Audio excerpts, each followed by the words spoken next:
ফটিকছড়ি থানা থেকে আমি আসতে মাত্র 2 মিনিট লেগেছে। এত কাছাকাছি একটি প্রোগ্রাম ফটিকছড়ি প্রশাসনকে আমরা বোঝানো আজকে সম্ভব হয়েছে। আজকে অন্তত তাহিরি কথা বলার সুযোগ পেয়েছে। যারা প্রশাসনের কানকে ভারী করে তাহিরির বিরুদ্ধে, যারা প্রশাসনের কানকে ভারী করে তাহিরি এটা করে, তাহিরি ওইটা করে, তাহিরি ওইটা করে, আমি বুঝাইতে চাই তাহিরি শান্তির লক্ষ্যে কথা বলে, মদিনার সনদের আলোকে কথা বলে, আউলিয়া কেরামের দর্শন হাতে নিয়ে কথা বলে। এই জন্য এই সমস্ত কুচক্রী মহলের কথায় কান দিবেন না। আজকে আমি আয়াত পড়েছি, তাবারাকাল্লাযী বিয়াদিহিল মুলক ওয়া হুয়া আলা কুল্লি শাইইন কাদির। এই দুনিয়ার রাজত্ব কাহারও নয়, একমাত্র সেই রাজত্ব একজনের হাতে। জবান খুলে বলুন তিনি কে? তো সকল ক্ষমতার মালিক আল্লাহ, সব রাজত্বের মালিক আল্লাহ। এই জন্য যুবক ভাইয়েরা আমার, পায়ে হাত দিয়ে বলি, জীবন চলে যাচ্ছে, এই জীবন আর ফিরে আসবে না। ভাইয়েরা আমার, আল্লাহ রাব্বুল আলামিন কে? আল্লাহ হলেন তিনি আল্লাযী খলাকাল মাউতা ওয়াল হায়াতা লিয়াবলুয়াকুম আইয়ুকুম আহসানু আমালা ওয়া হুয়াল আজিজুল গফুর। চিৎকার মেরে বলুন না সুবহানাল্লাহ। যার হাতে রাজত্ব তিনি আমার হায়াতের মালিক, যার হাতে রাজত্ব তিনি আমার মওতের মালিক, যার হাতে রাজত্ব তিনি আমাকে ক্ষমতা দেওয়ার মালিক, যার হাতে রাজত্ব তিনি আমাকে সুখে রাখার মালিক, যার হাতে রাজত্ব তিনি আমাকে দুঃখে রাখার মালিক। সুখে থাকলো রব, তুমি আমার রব, দুঃখে থাকলো তুমি আমার রব, হাসলো তুমি আমার রব, কাঁদলো তুমি আমার রব, ভালো থাকলো তুমি আমার রব, জীবন পেয়েছি তুমি আমার রব, চলে যাব তুমি আমার রব, কবরে থাকবো তুমি আমার রব, হাসরে উঠবো তুমি আমার রব। হাত তুলে বলেন ঠিক না বেঠে? এই রাজত্ব কার হাতে? তাহলে বোঝা গেল যিনি দে তার সাথে কানেকশন লাগাতে হবে।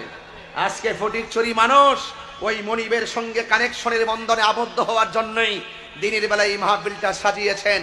চিৎকার মেরে বলুন আলহামদুলিল্লাহ। এবার আসুন, আল্লাহ কেন আমাদেরকে জীবন দিয়েছেন, আল্লাহ আমাদেরকে কেন মৃত্যু দিয়েছেন? আল্লাহ বলছেন লিয়াবলুয়াকুম আইয়ুকুম আহসানু আমালা।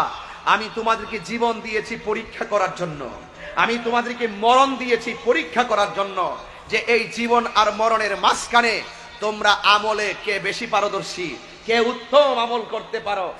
এই উত্তম আমলের সেন্টার হিসাবে এই দুনিয়ার মাঝখানটাকে আমি সাজিয়েছি, আর তোমাদেরকে আমি জীবন দিয়েছি। আমি অনেক মায়া করে তোমাকে বানিয়েছি, অনেক দয়া করে তোমাকে বানিয়েছি, আর আমি তোমাকে মায়া করেছি বলেই আমি তোমার চেহারাটাকে আমার নিজের হাত দিয়ে বানাইছি। জোরে বলুন না সুবহানাল্লাহ। এরপরে আসুন, তিনি কে? যার হাতে রাজত্ব তিনি তো আমার হায়াতের মালিক, যার হাতে রাজত্ব তিনি তো আমার মওতের মালিক। আবার আসুন আরেকটু খেয়াল করি,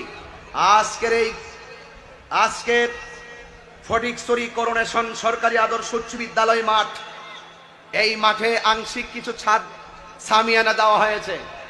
আংশিক সামিয়ানা দিতে গিয়ে অনেকগুলা খুঁটি ব্যবহার করেছেন পাতলা একটা কাপড়কে লেবেল করার জন্য, পাতলা একটা কাপড়কে লেবেল করার জন্য অনেকগুলো খুঁটি দিয়েছেন।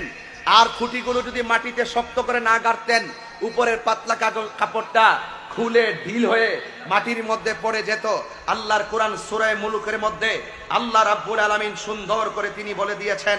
কিভাবে বলেছেন দেখেন, আল্লাহ বলছেন আল্লাযী খলাকা সাবআ সামাওয়াতিন তিবাকা।